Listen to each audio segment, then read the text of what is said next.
안녕하세요. 네, 지금 유튜브를 시청하고 계시는 모든 시청자 여러분 정말 반갑습니다.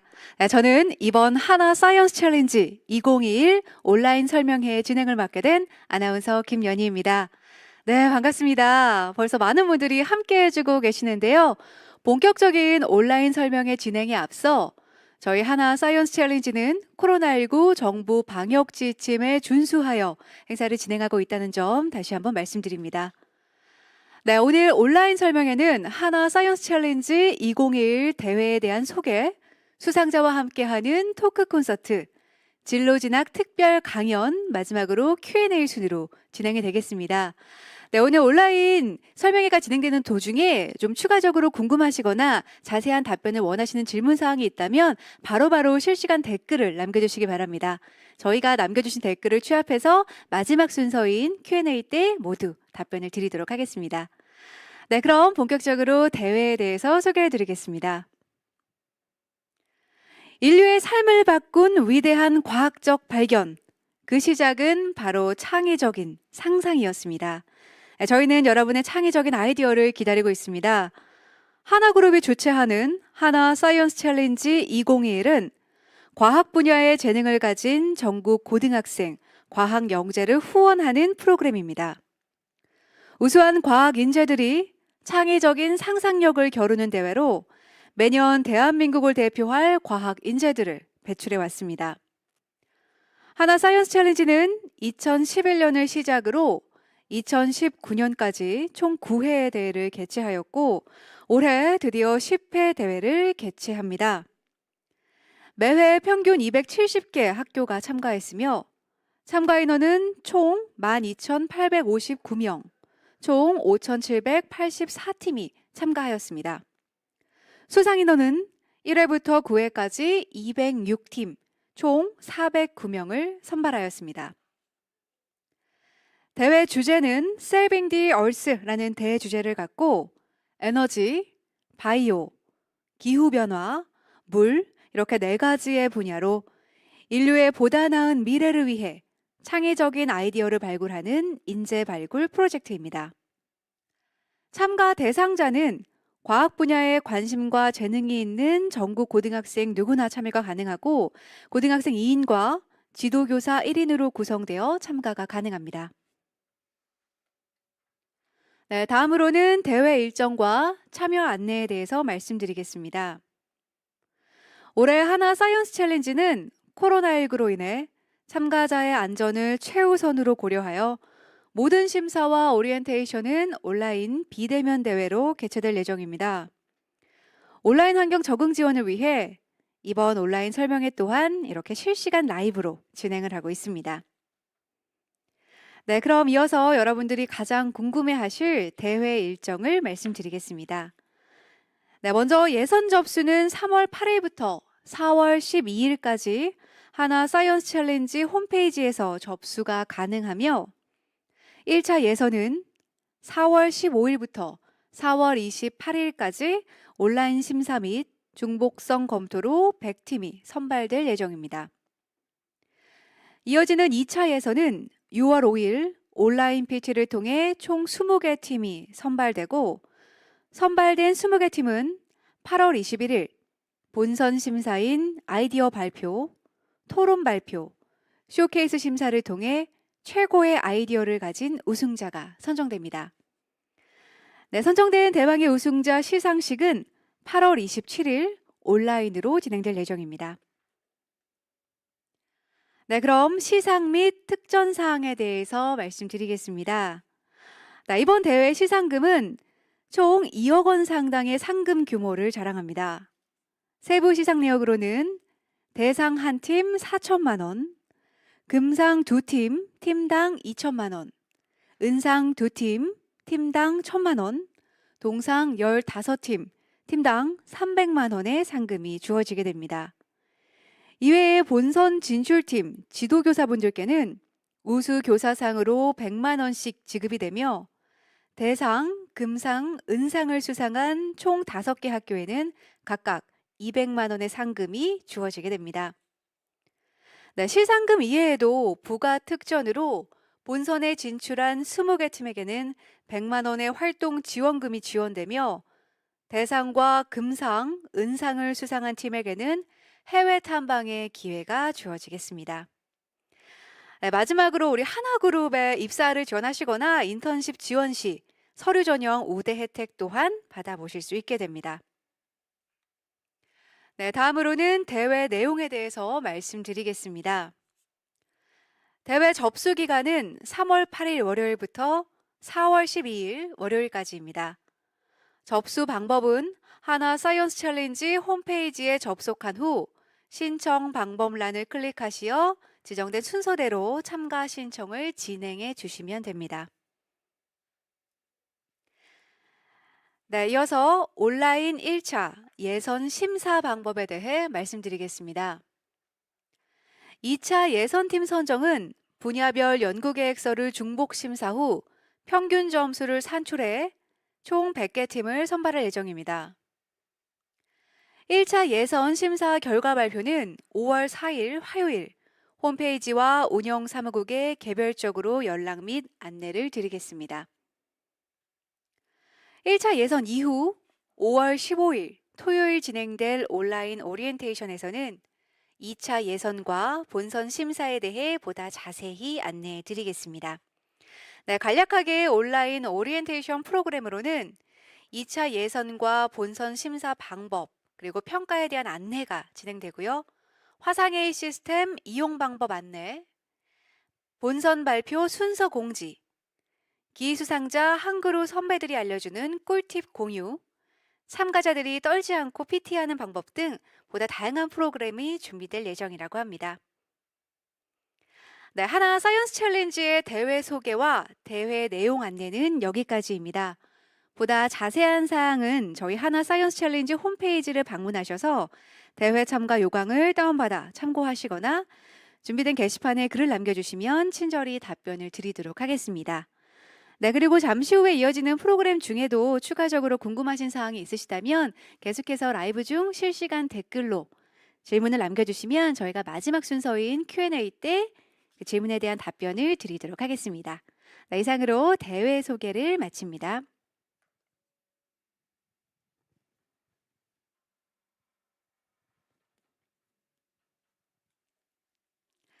네, 대회 소개를 드렸는데요. 벌써부터 기대가 많이 되시죠? 네, 저희 오늘 온라인 설명회에 준비된 다양한 프로그램들이 있습니다.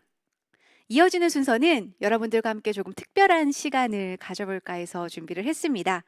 오늘 이 자리에 아주 귀한 분들이 오셨다고 하는데요.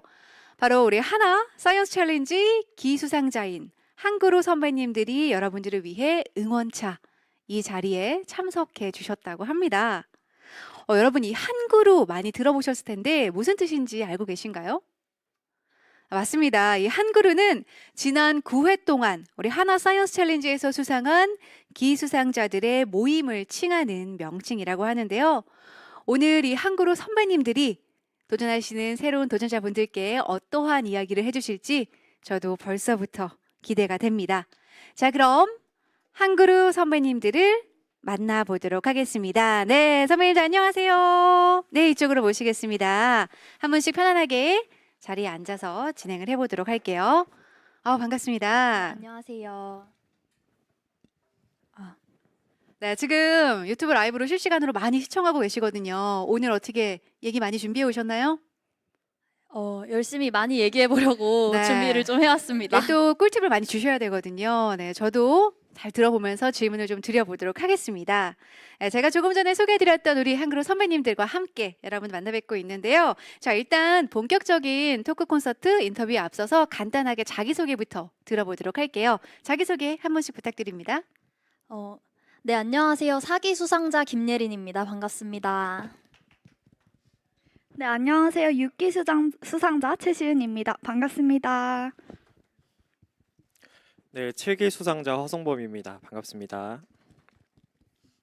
안녕하세요. 9기 수상자 민현웅입니다. 반갑습니다.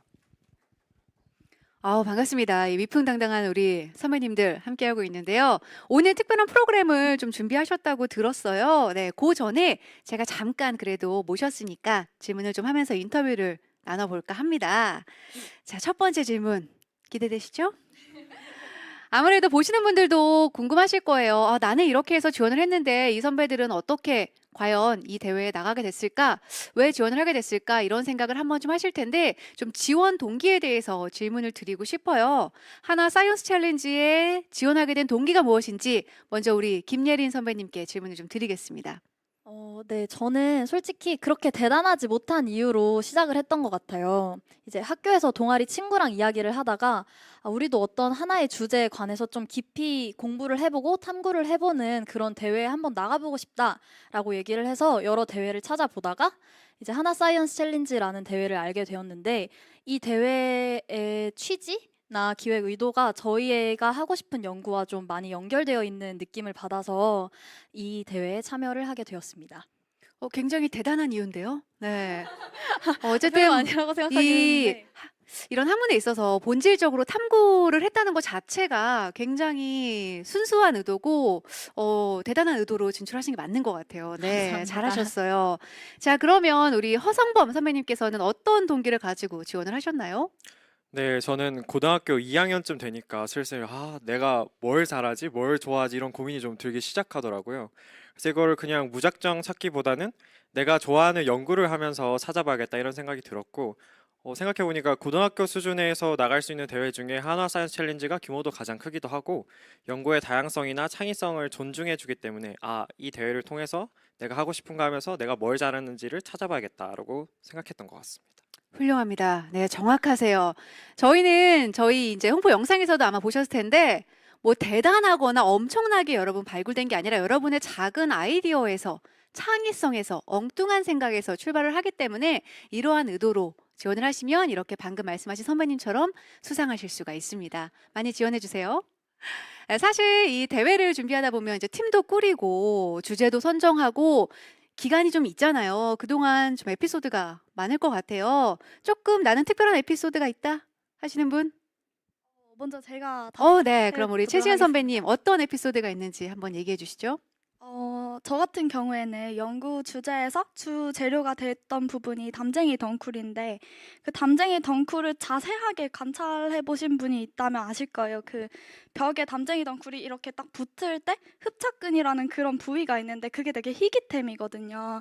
그래서 잎은 보면 되게 많은데 흡착근은 진짜 조그만하고 크기도 되게 개수도 많이 없어서 이제 그걸 구하느라 온 가족을 다 동원을 해가지고 여름에 땀을 진짜 뻘뻘 흘리면서 친구랑 같이 또 가족들이랑 같이 그렇게 캤던 기억이 나네요.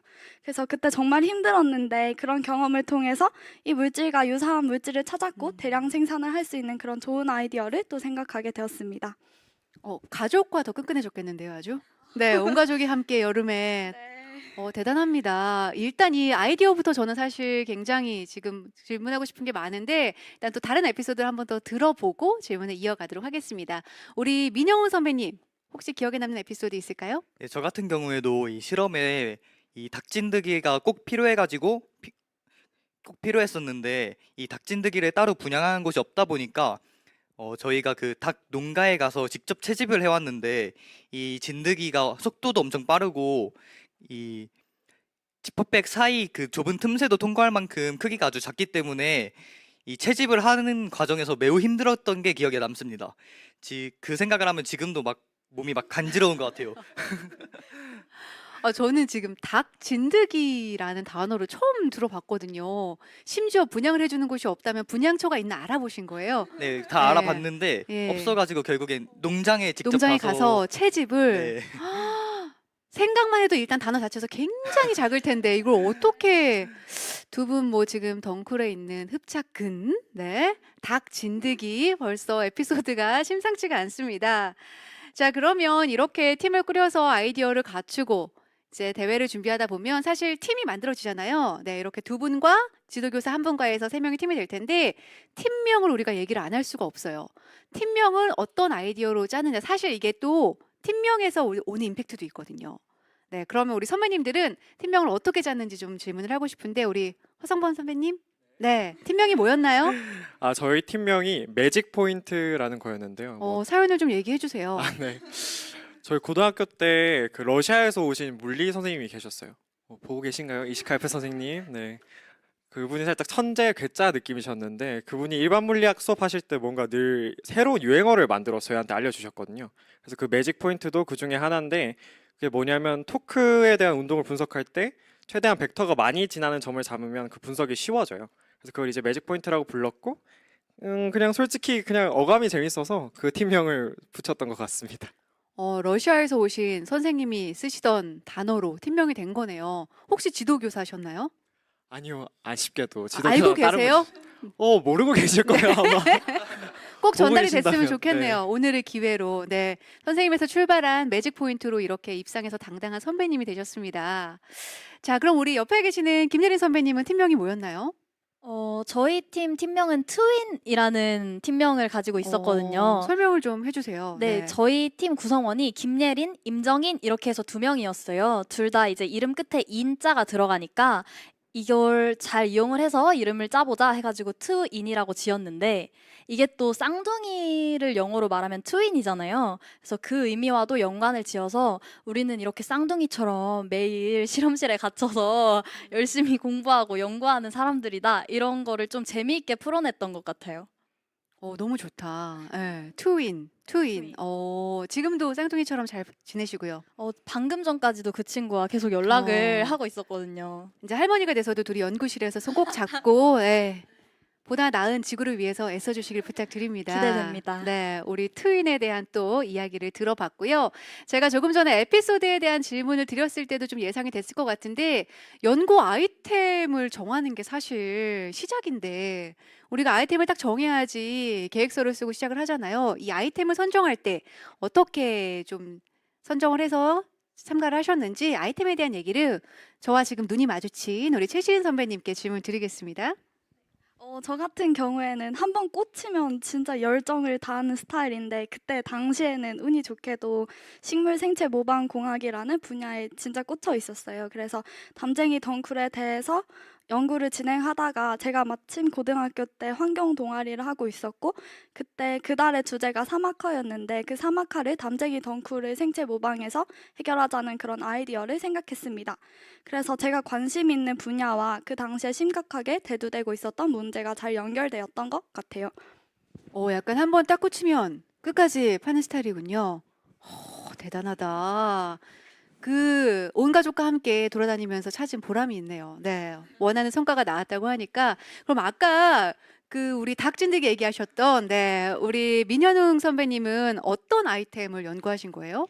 저도 그때 약간 버섯, 균 이런 곰팡이 같은 쪽에 관심이 있었는데 음. 그 대회 이전에 그 살충제가 달걀에서 검출이 돼가지고 이게 사회적으로 큰 논란이 됐던 적이 몇 번 있었는데 이 문제를 그 균을 이용하면은 이걸 해결할 수 있지 않을까 해가지고 이거랑 관련해서 생각을 하게 되었습니다. 그래가지고 이 실험이랑 이런 조사를 통해서 이 백간균이라는 균이 이 닭진드기를 죽일 수 있다는 것을 알게 되었고 이것을 좀 더 효율적으로 실제로 적용시킬 수 있는 방법을 연구를 하고 그리고 실제로 실험까지 해보는 것까지가 제 연구 주제였습니다.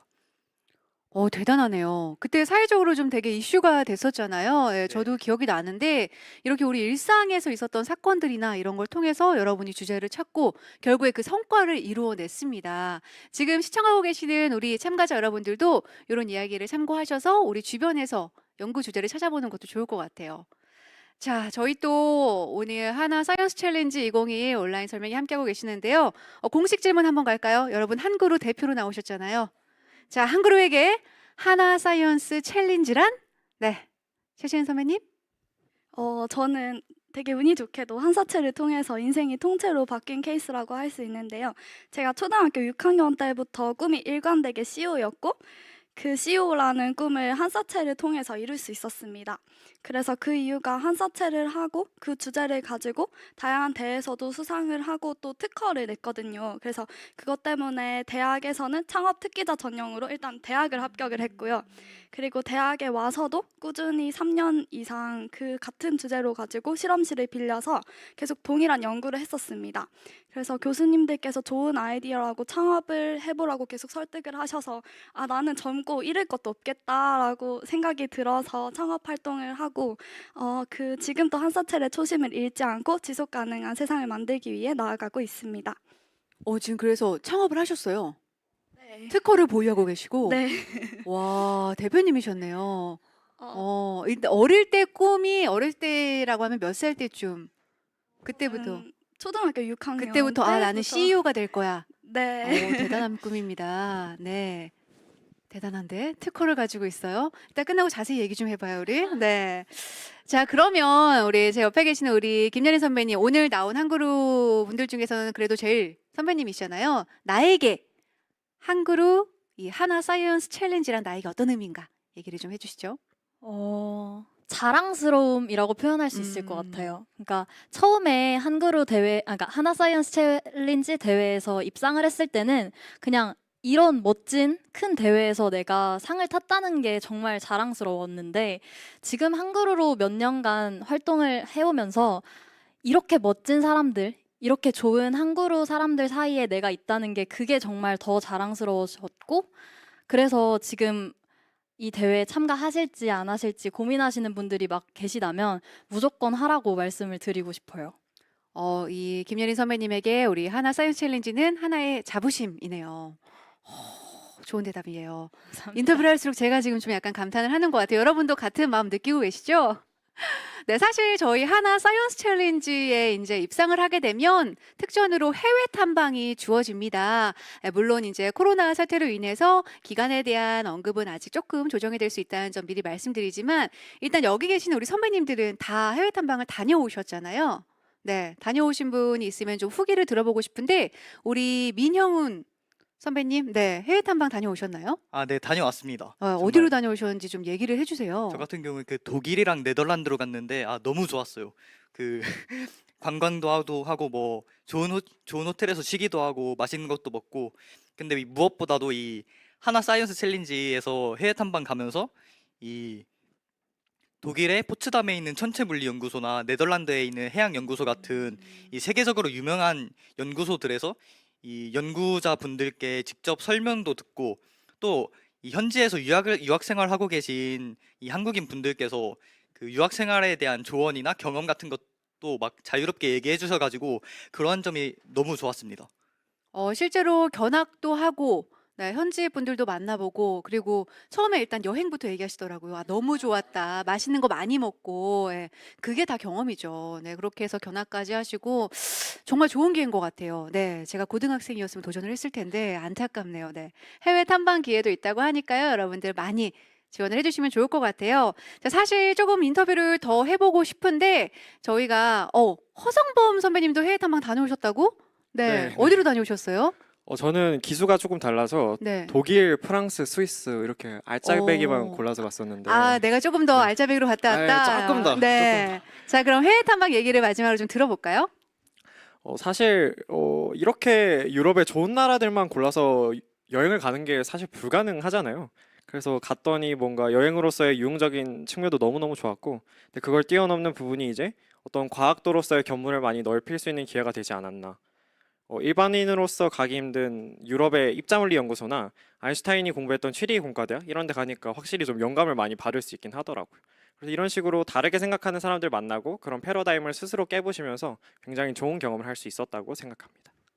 말씀들을 다들 왜 이렇게 잘하세요? 네. 깜짝깜짝 놀랐어요. 두 분 이렇게 해외 탐방 얘기를 좀 들어보니까 더더욱 지금 참가를 고민하시는 우리 학생분들 의욕이 불탈 것 같습니다. 사실은 우리 선배님들이 여러분들을 위해서 직접 본인이 참여했을 때 뭐 꿀팁이라던가 여러 가지 팁들을 오늘 따로 프로그램을 준비하셨다고 해요. 그래서 인터뷰를 이제 마지막 질문을 드리고 마치도록 할 텐데, 자, 프로그램을 시작하기 전에 지금 수많은 대한민국의 과학 영재분들께서 참가를 해볼까, 저 선배들처럼 될 수 있을까 고민을 하고 계십니다. 자, 그런 우리 한사첼 참가를 준비하고 있는 친구분들을 위해서 각자 선배님들이 한 말씀씩 해주시면 좋을 것 같아요. 네, 먼저 우리 김예린 선배님부터 말씀해 주세요. 다른 말이 별로 필요하지 않을 것 같아요. 일단 코로나가 종식된 내년 한그룹 모임에서 꼭 만날 수 있었으면 좋겠습니다. 다들 지원하세요. 네, 그리고 우리 옆에 계시는 최시은 선배님. 지속 가능한 세상을 위해 도전하시는 여러분들 정말 멋있습니다. 이 도전을 위해 우리 같이 더 좋은 세상, 한 사람이라도 더 행복한 세상을 만들어가면 좋겠습니다. 화이팅! 오, 공익 광고 같다. 네, 아주 아름다운 문구예요. 네, 그리고 우리 허성범 선배님도 응원의 메시지 부탁드립니다. 네, 여러분 지원하지 않으면 분명 후회하실 겁니다.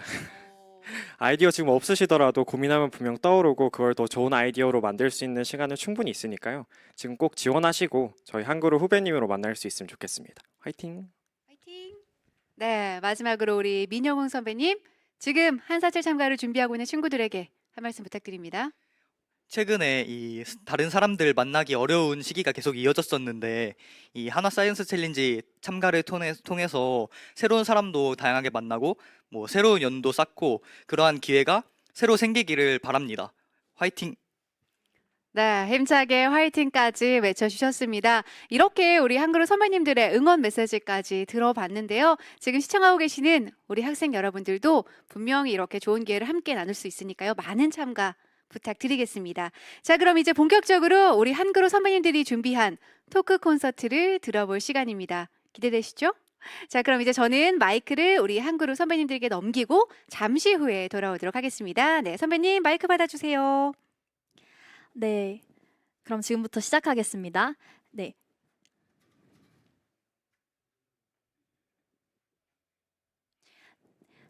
네, 안녕하세요. 하나 사이언스 챌린지를 준비하고 계신 많은 고등학생 여러분. 저는 현재 한그룹 총기수 회장을 맡고 있는 사기 수상자 김예린입니다. 반갑습니다. 네, 그러면 지금부터 한그룹가 전하는 하나 사이언스 챌린지 그리고 대회의 여러 가지 꿀팁에 대해서 이야기를 해드리겠습니다. 네, 저는 약 10분간 한그룹가 되어서 좋았던 점들, 그리고 한사첼 대회 진행 과정, 그리고 여러 가지 꿀팁들, 그리고 저희가 생각하는 저희가 수상한 이유에 대해서 이야기를 해보겠습니다. 그럼 지금부터 시작하겠습니다.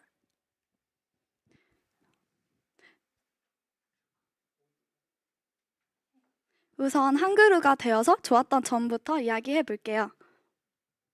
첫째, 앞에서 설명 들으신 것처럼 상금 외에도 하나 입사 시에 서류 전형에서 특전이 있습니다.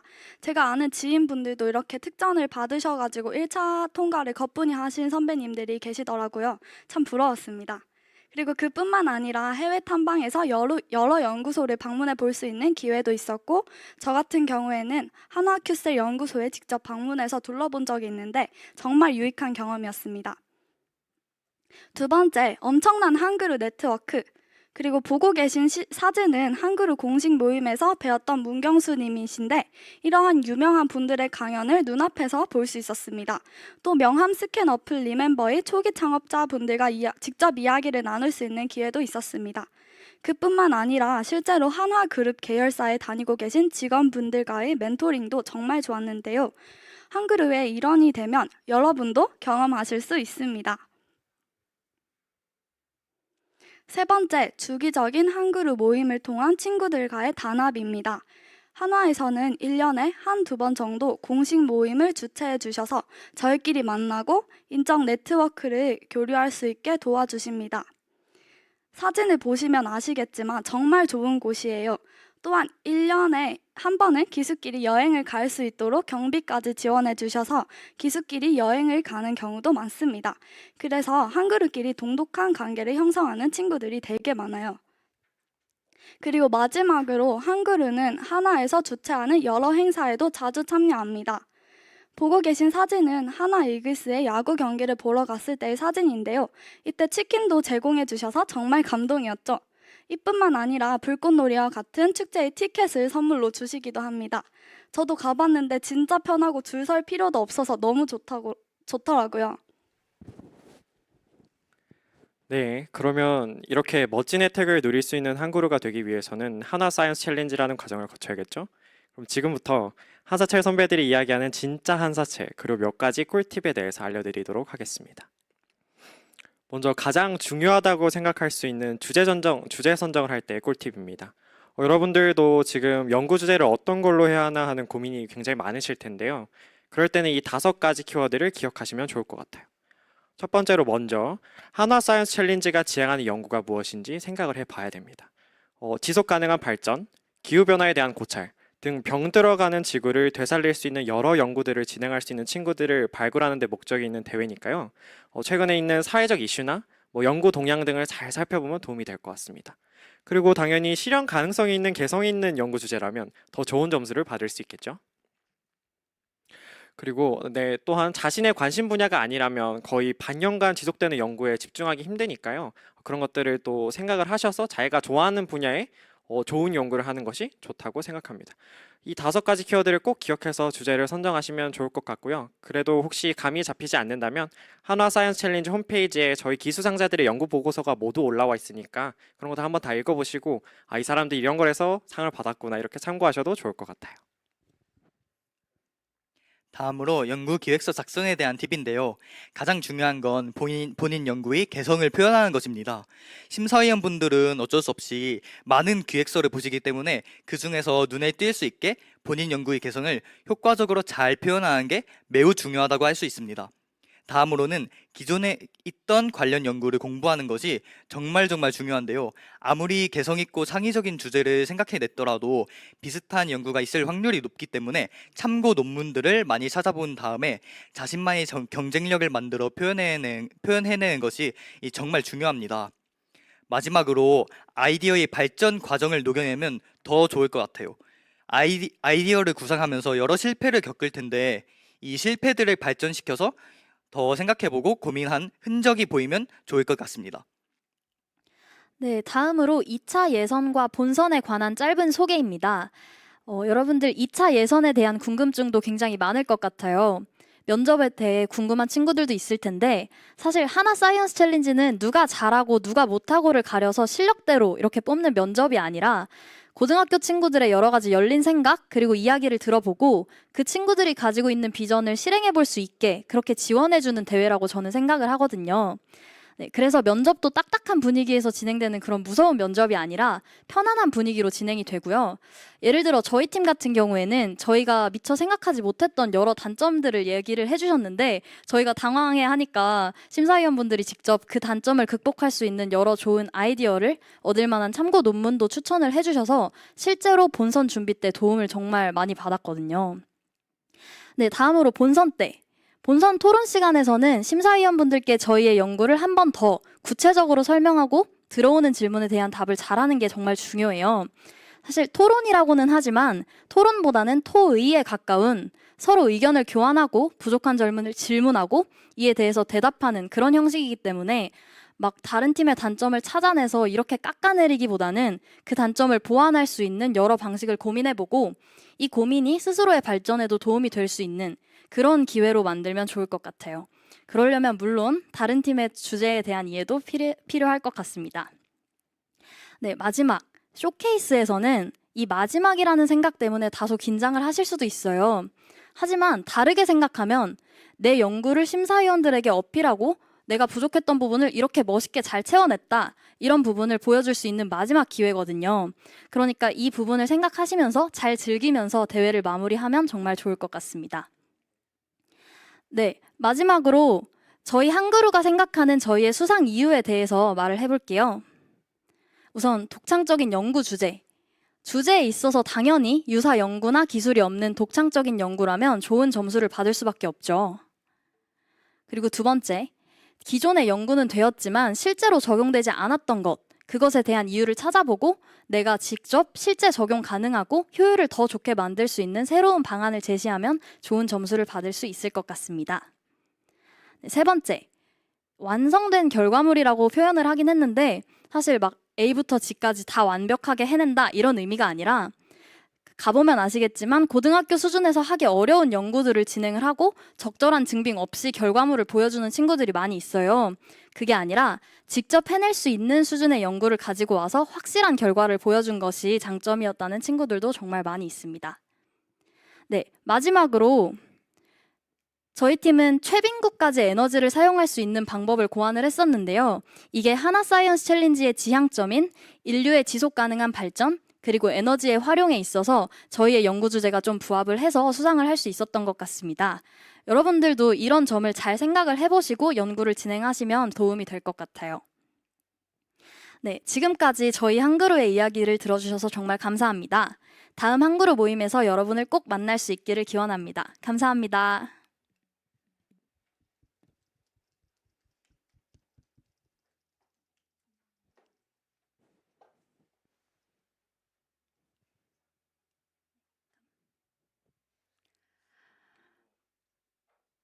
네, 한그루가 진행하고 있는 다양한 활동들은 물론 대회 진행을 위한 꿀팁까지 알려주신 우리 선배님들 만나봤습니다.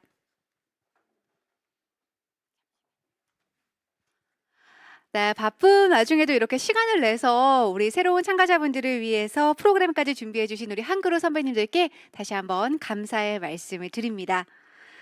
자, 여러분 하나 사이언스 챌린지 2021 온라인 설명회 계속해서 함께하고 계시는데요. 제가 처음에 말씀드렸던 것처럼 중간중간 궁금하신 사항이 있으시다면 지금 실시간 댓글로 질문을 남겨주시면 잠시 후 Q&A 시간 때 답변을 드리도록 하겠습니다. 네, 오늘 온라인 설명회 마지막 프로그램으로 아주 특별한 한 분을 더 모셔봤는데요. 기대하고 계신가요? 네, 소개해 드리겠습니다. 전 EBS 강사이자 진로 진학의 백과사전이신 우리 최승우 강사님의 특별한 강연을 들어보는 시간을 갖겠습니다. 네, 최승우 강사님을 만나보시죠.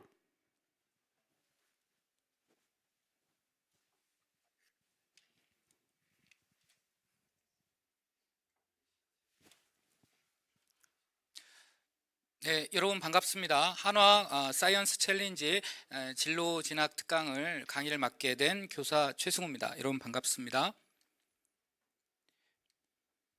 여러분 한번 화면 보시죠. 이게 김주아 앵커인데요.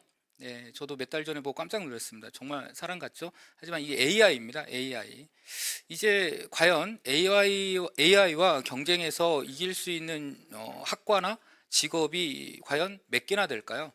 인문계 같은 경우는 저는 감히 뭐 한 심리학과, 뭐 철학과, 미학과 정도, 그리고 자연계는 우리 하나 과학 챌린지의 주제인 뭐 바이오, 물, 뭐 환경 이런 정도이지 않을까 이런 생각이 들어요. 사실 학교 현장에 있다 보면 학생들한테 가장 인기 있는 직업들이 뭐 아나운서, 기자, 애널리스트, 뭐 회계사, 의사, 판사, 심지어 저희 교사까지도 인기 있는 직업인데 이게 과연 10년 뒤, 20년 뒤에 계속 지속 가능한 직업일까 이런 고민을 많이 합니다. 사실 이게 AI와 경쟁에서 과연 이길 수 있을까요? 예, 저도 굉장히 제 직업의 지속 안정성에 대해서 많이 고민을 하고 있습니다. 네. 대학들도 그래서 속속 AI 학과를 만들고 있어요. 몇 개 한번 살펴볼까요? 뭐 숭실대, 뭐 서울과학기술대, 뭐 가톨릭대, 뭐 가천대 이런 대학들에서 인공지능학과를 계속 만들고 있습니다. 예. 그래서 이제 인공지능학과를 들어갈 수 있는 수시나 정시에서 좀 낮은 점수로 들어갈 수 있는 게 뭐 올해 내년 정도이지 않을까. 이제는 갈수록 수시나 정시에서 합격선이 높아지지 않을까 이런 생각을 합니다. AI 학과가 생긴다는 게 참 세상이 많이 변했구나 이런 생각이 들어요. AI와 과연 경쟁할 수 있는 학과가 뭐가 있을까? 오늘은 한화 사이언스 챌린지니까 에너지, 바이오, 기후, 물 이 네 가지 분야는 우리 하나그룹에서 아주 정확하게 주제를 이 진로 영역과 직업 영역과 정확히 매칭을 한 것 같아요. 예, 저도 이렇게 봅니다. 에너지, 바이오, 기후, 물 이 네 가지 영역이 AI와 경쟁할 수 있는 유일한 분야인 것 같아요. 예. 그래서 이 분야에 대해서 과학 영재, 창의적 아이디어를 가진 과학 영재를 발굴한다는 이 프로그램은 상당히 교육적으로도 의미가 있다 이런 생각이 듭니다. 이 창의적인 아이디어가 AI와 경쟁해서 이길 수 있다는 것이죠. 네. 그래서 하나 사이언스 챌린지의 이 주제이기도 합니다. 저는 어떤 걸 설명하려고 이렇게 오늘 강의를 왔냐면 이 하나 사이언스 챌린지에서 이 과학 영재 발굴하는 이 프로그램에서 이 대회에서 수상을 하고 또는 수상을 못했더라도 참여했던 경험과 결과를 진학과 또는 진로와 연계해서 어떻게 활용할 수 있을까를 오늘 짧지만 강의해 보도록 하겠습니다. 네. 이 발명대에 그럼 어떻게 연계할까? 뭐 정시는 정량적인 정시 모집이라는 건 정량적인 성적만 가지고 판단하기 때문에 대입이라는 게 수시 모집과 정시 모집이 있잖아요. 그래서 정시 모집에서는 이 과학 발명대를 활용할 수는 없죠. 거의 대부분. 하지만 이제 수시 모집에서는 학생부 종합전형 이제 학생부 위주 전형이라는 게 있는데 학생부 교과 전형과 종합 전형이 있는데 이 교과 전형은 말 그대로 내신 성적을 정량적으로 측정하기 때문에 우리 발명대회를 활용할 수가 없어요. 하지만 우리 학생부 종합 전형, 그 다음에 또 특기자 전형이라는 게 있어요. 사실 오늘 좀 특기자 전형 위주로 설명을 더 해야 될 것 같아요.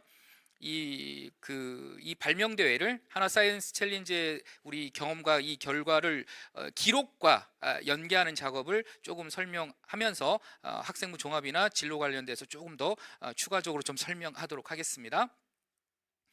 그래서 여러분이 이게 계획서, 보고서 앞에 선배님들이 나와서 강의하는 거 들으셨죠? 이게 왜 중요한가? 저는 현장 교사로서 학생들을 가르치면서 이런 생각이 들어요. 대학이 원하는 인재는 뭘까? 대학이 실질적으로 원하는 인재는 뭘까? 대학에 들어가서 학생들이 시험 어떻게 평가를 받죠? 보고서 내잖아요. 발표하죠. 그렇죠? 보고서도 내고 레포트 내는 거죠. 레포트 내고 발표하고 그죠. 그래서 이 보고서, 결과 보고서, 계획서 작업이 굉장히 중요하거든요. 이걸 쓰지 못하는 잘 역량 발휘를 못하는 학생들은 대학 수업을 따라가기 힘들어요. 대학원 가면 더 힘들고요. 예. 그래서 과학자들, 교수님들은 과학자, 이공계 교수님들은 과학자 활동을 하시는 분들이잖아요. 과학자라는 게 뭘까? 과학자라는 건 가설을 세우고 선행 연구를 찾은 다음에 그거에 대해서 실험 실습을 하고 자기가 가설을 세웠던 것이 맞는지 확인하고 결론을 내는 그런 과정을 우리는 과학자의 활동이라고 하고 있습니다. 그래서 이런 보고서나 계획서 쓰는 작업이 설령 우리 하나 사이언스 챌린지 대회에서 혹시 탈락을 하더라도 이런 어떤 일련의 활동들은 굉장히 중요하다. 작은 과학자 활동을 하는 거죠. 이런 계획서 보고서를 쓰면서 또는 토의 토론 같은 발표 활동까지 첨가가 된다면 굉장히 금상첨화겠죠. 예. 그래서 또 이런 계획서 보고서를 내고 발표까지 해서 수상을 하는 학생들은 대학에서 놓칠 리가 없습니다. 작은 과학자 활동들을 통해서 일정한 결과물을 냈던 학생들은 굉장히 매력적인 거죠. 그래서 학생부 종합 전형이나 특기자 전형의 피니쉬는 마지막 2%는 뭐다? 보고서 쓰는 거, 발표하는 거죠. 이 두 가지 활동을 이 사이언스 챌린지, 하나 사이언스 챌린지에서 요구하고 있습니다. 그래서 이 작업들이 굉장히 중요하다. 그래서 계획서 혹시 떨어지시더라도 계획서 보고서 쓰는 건 굉장히 중요한 역량이고 학생부 종합전형 활동에서 굉장히 큰 도움이 될 걸로 믿습니다. 그래서 작은 과학자 활동의 경험은 큰 자산이고 또 결과를 잘 내서 합격하기를 응원합니다. 네. 하지만 좀 우리 현실은 좀 녹록지가 않아요. 2021학년도에서 수능 탐구 영역 과목별 응시자를 좀 보시면 수능에서 물투, 화투 응시자가 3,000명이 되질 않습니다. 좀 안타깝습니다. 물투, 화투 선택자가 3,000명이 되지 않는 나라에서 노벨상이 나올 수는 없죠. 아까 학생들 선배들이 말했던 지속 가능한 개발을 하기 위해서 물투 화투 같은 어떤 심화된 과학 활동을 하는 학생들을 뽑아야 되는데 입시가 그걸 따라주지 못해서 가슴이 아픕니다. 그래서 현재는 지금 이 수능 선택 과목에서 물투 화투 선택자가 굉장히 적다. 좀 가슴 아픈 얘기 좀 드리고 싶고요. 저 입시 얘기를 좀 해야 될 것 같습니다, 선생님은.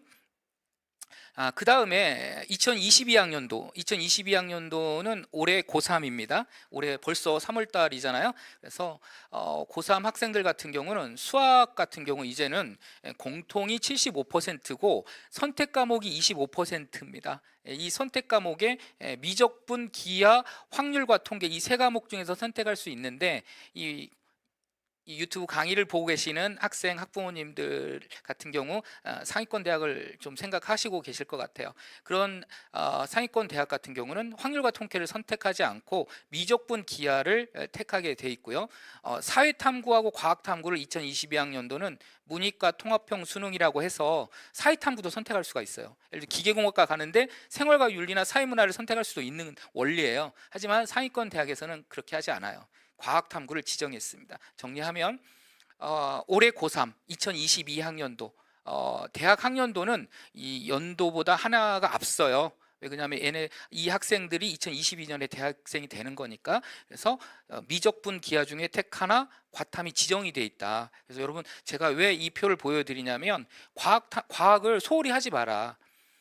문이과 통합형 수능이니까 과학 소홀히 하고 그냥 사회탐구 쉬운 거 하나 선택해서 암기 과목 할 수 있다 이렇게 생각하는데 그렇지 않아요. 상위권 대학은 과학 탐구를 지정해 놨다라는 말을 하고 싶어서 이 PPT를 보여주는 겁니다. 그럼 과학 탐구는 어떻게 선택할까? 한화 사이언스 챌린지니까 과학 탐구 영역을 얘기해야 될 것 같아요. 저는 이제 경기도에 근무하는 교사라 우리 경기도 예를 들면 2학년 때 6월 11월 달에 전국연합 학력평가를 봐요. 그래서 모의고사 성적이 잘 나오는 원과목을 기억해 두세요. 그리고 응시자 수가 많은 과목이 좀 더 유리해요. 수시 모집에서는. 왜? 10만 명의 1등 4%거든요. 4%니까 10만 명의 4%가 유리합니까? 만 명의 4%가 유리합니까? 당연히 산수만 해도 10만 명의 4%가 유리하기 때문에 응시자 수 많은 과목을 선택할 수밖에 없죠. 그래서 물투, 화투 선택자가 이렇게 적으면 손해기 때문에 의대 가는 학생들이 지구과학을 선택하고 그러는 거예요. 그 다음에 투 과목은 이제 고3 때 배우는 과목. 이렇게 선택을 하면 좀 더 합리적으로 선택할 수가 있는 거죠. 그 다음에 올해 또 2022학년도 입시의 가장 큰 특징이 여러분 피트 시험이라고 약대 편입 시험이었거든요. 약대는 2학년 마치고 대학원 편입 체제였는데 올해부터는 37개 대학에서 부산 현재까지입니다. 부산대를 제외하고 36개 대학이 약대로 학부 선발이 돼서 올해 입시의 자연계 입시의 가장 큰 화두는 약대의 학부 모집입니다. 약대 학부 모집입니다. 근데 이 약대 학부 모집을 제가 왜 들고 왔느냐면 오늘 우리 과학 영재 발굴 프로젝트잖아요. 저는 이 과학 영재들이 이런 신약 개발, 백신 이런 개발에도 이 과학 영재들이 참여해야 된다고 생각합니다. 약대 나와서 약국만으로 가는 게 아니라 제약회사나 연구소로 가서 신약 개발하고 이것도 발명의 영역이잖아요. 이랬으면 좋겠다는 생각을 말씀드리고 싶고 36개 대학에 1,856명 이거는 일반 전형과 정원 내 전형과 정원 외 전형을 합친 겁니다. 굉장히 많은 인원을 선발하고 있다. 자, 그다음에 이제 여러분 좀 관심사에 대해서 얘기해보고 싶어요. 여기 지원하는 학생들의 학업 역량이 굉장히 뛰어나더라고요. 제가 좀 찾아봤습니다. 강의 오기 전에 어제 오늘 좀 찾아보니까 상당히 학업 역량이 뛰어난 학생들이 지원하더라고요. 특히 뭐 카이스트, 지스트, 디지스트, 유니스트 뭐 이런 대학들을 되게 선호하는 학생들이 이 과학 챌린지 대회에 참여를 하고 있는데 이 대학들은요 고등교육법에 의해서 만든 대학이 아니에요. 그래서 교육부의 관할이 아니거든요. 그래서 좀 특별법에 의해서 만든 대학이라 수시 모집 6회 제한에 걸리지 않아요. 그러니까 수시 모집은 6번 쓰게 돼 있는데 6번 쓰고 나서 이 4개 대학을 추가로 더 써도 돼요. 포스텍이 빠졌는데 포스텍은 고등교육법에서 만든 대학이에요. 그래서 6회 제한에 걸려요. 그죠? 헷갈리시면 안 돼요. 포스텍은 고등교육부에서 만든 대학이고 이 4개 대학은 좀 화면 한번 보세요. 수시 모집 지원 횟수에 포함이 안 되고요. 수시 합격해도 정시 지원이 가능한 굉장히 특혜를 주는 거죠. 그죠? 우리 고입에서도 과학고나 과학영재학교가 그 일반고 학생하고 그 동시 선발을 하지 않잖아요. 사실은 과학과 과학영재학교를 우선 선발하잖아요. 그래서 좀 특혜를 주는 면이 있죠. 과학고나 과학영재학교에 마찬가지로 이공계 특성화 대학도 수시 모집 지원 횟수에 포함이 되지 않고 그 다음에 수시를 합격해도 정시를 지원할 수 있는 사실상 굉장히 특혜가 주어지고 있다. 그 다음에 2024학년도는 현재 고1입니다. 우리 이제 3월달이니까 고1로 합시다. 고1 같은 경우는 자기소개서가 폐지되는데 이 이공계 특성화 대학 4개 대학 같은 경우는 아까 말씀드렸던 특별법에서 만든 대학이라 자소서 폐지가 결정이 나지 않았어요 아직. 그래서 유지할 확률도 상당히 커요. 뭐 가정이긴 하지만 확정은 안 됐지만 이 4개 대학 같은 경우는 자소서가 유지가 되기 때문에 우리 예를 들어서 한화 사이언스 챌린지에 팀을 이뤄가지고 나가서 합격을 한 거를 자소서에 풀어낼 수가 있어요. 과학 발명대에 풀어낼 수가 있습니다.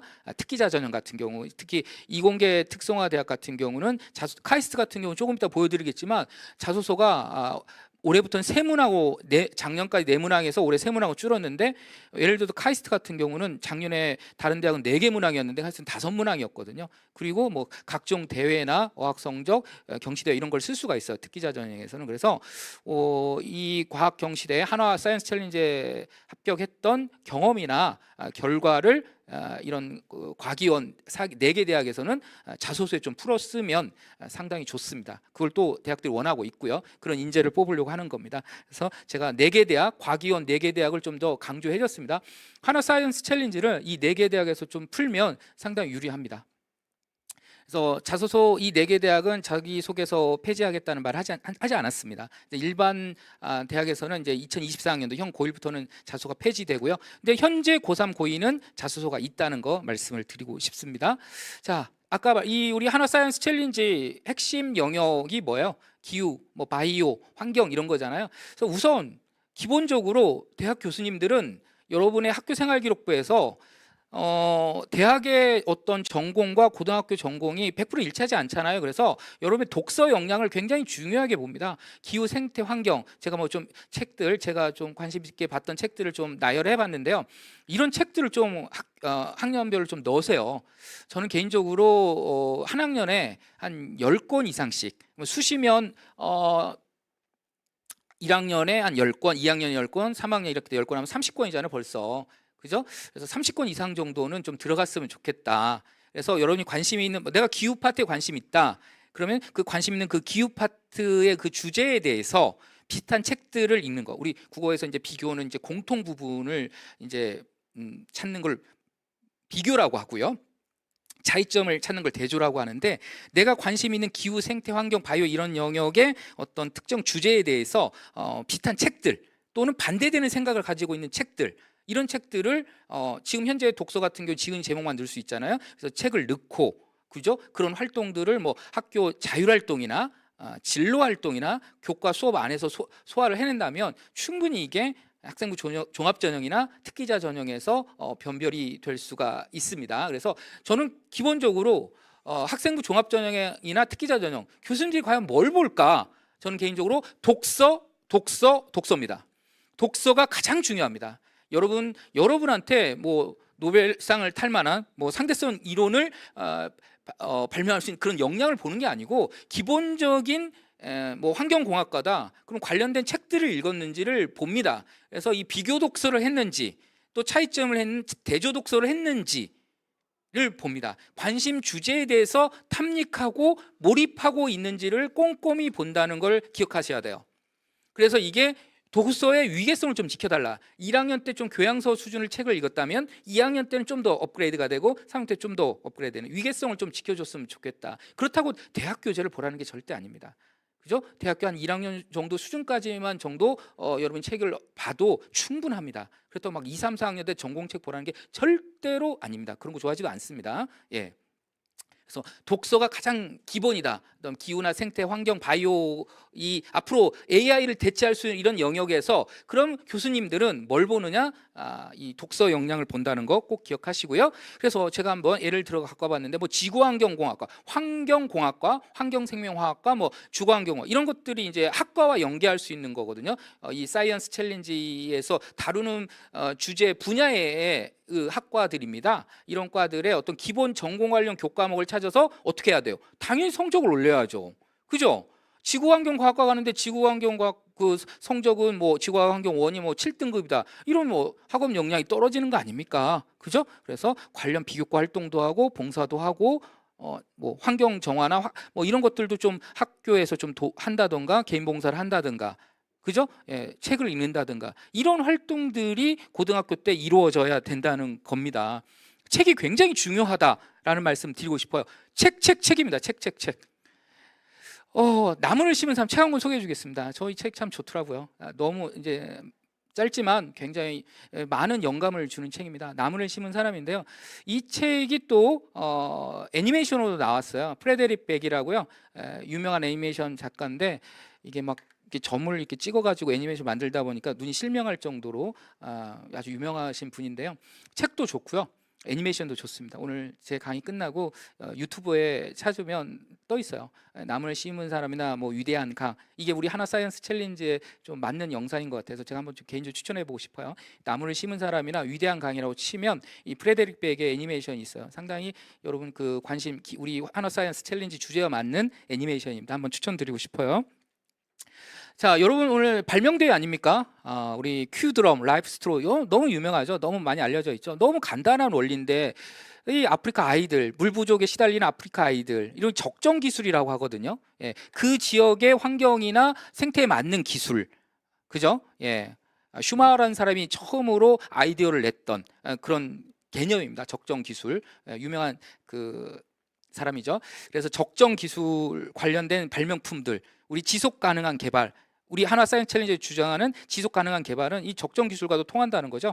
그래서 라이프 스트로가 화면 보시면 뭐 대단한 게 아닙니다. 이 필터링 하는 거를 활성탄을 넣어가지고 필터링 아주 간단한 개념인데 우리 오늘 지금 유튜브 방송 보고 있는 학생들 대단한 발명을 하려고 하지 마시고 아주 간단한 원리예요. 학생들이 충분히 할 수 있는 아주 기본적인 원리에 충실하시면 충분한 발명품을 만들어낼 수 있을 거라고 봅니다. 아무것도 아닙니다. 라이프 스토리의 원리도 간단하고요. 이 소켓폴도 굉장히 오바마 대통령이 하고 있잖아요. 이 소켓볼 같은 경우도 애들이 축구를 계속 하는 거예요. 그럼 그 축구 그 소켓볼을 차는 그 동력에 의해서 이게 에너지가 축적이 돼서 소켓볼이 그 에너지 이제 빛을 이제 에너지를 얻을 수 있는 거죠. 아주 간단한 원리인데 아이들이 운동하면서도 축구하면서 에너지를 이제 그 환경을 파괴하지 않고 에너지를 얻을 수 있는 적정 기술이죠. 아주 유명한 소켓폴 얘기해봤고요. 자, 그다음에 팟 인팔 쿨러라고요. 아주 간단합니다. 그 에너지가 그러니까 물이 증발하는 거를 천을 통해서 좀 막아주는 거죠. 그러니까 아주 간단한 원리인데 아주 빅히트를 쳤던 아주 유명한 제품 발명품입니다. 이런 걸 적정 기술이라고 그래요.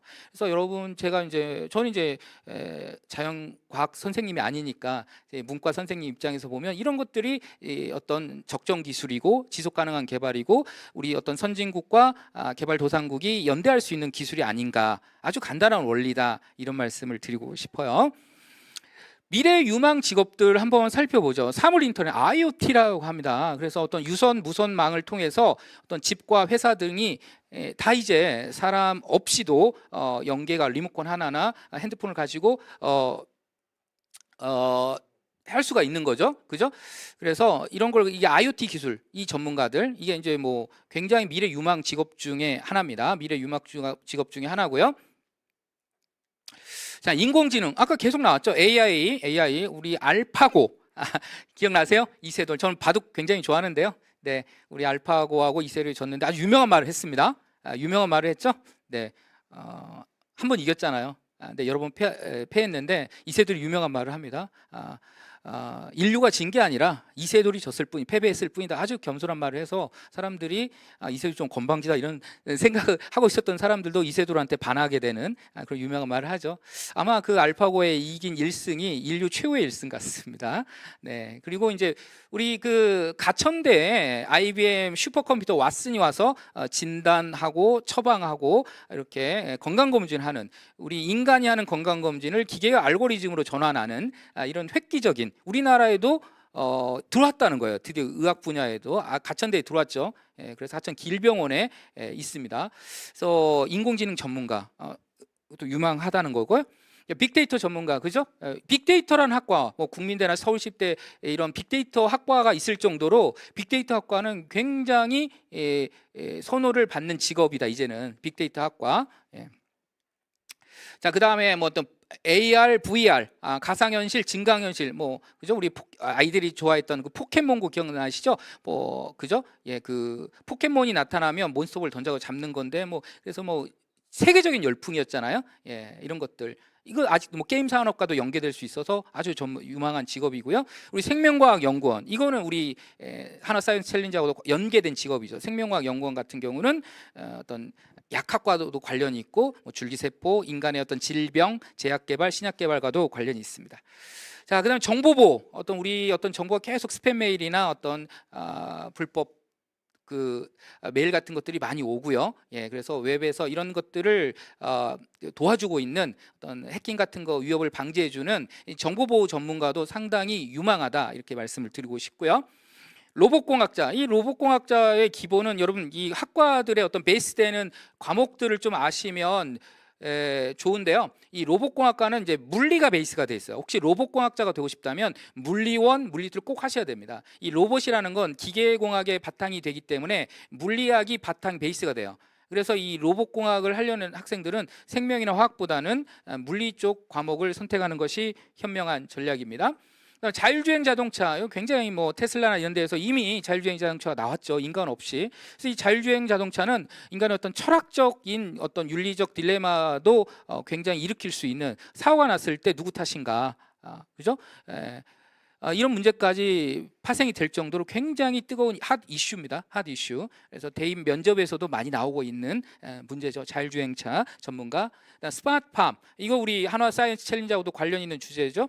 어떤 농장을, 그죠? ICT 기술, 정보통신 기술과 연계해서 만드는 스마트팜, 이거 굉장히 유망합니다. 저는 아까도 말씀드렸지만 산림공학과 산림학과 농대라고 치부되는데 이게 이제 점수가 낮지만 이제는 그렇지 않은 시대가 온다. 이런 농장과 어떤 이런 농업들이 이 ICT 기술과 연계가 된다면 상당히 유망한 직업이 될 수 있다. 이렇게 말씀드리고 싶고요.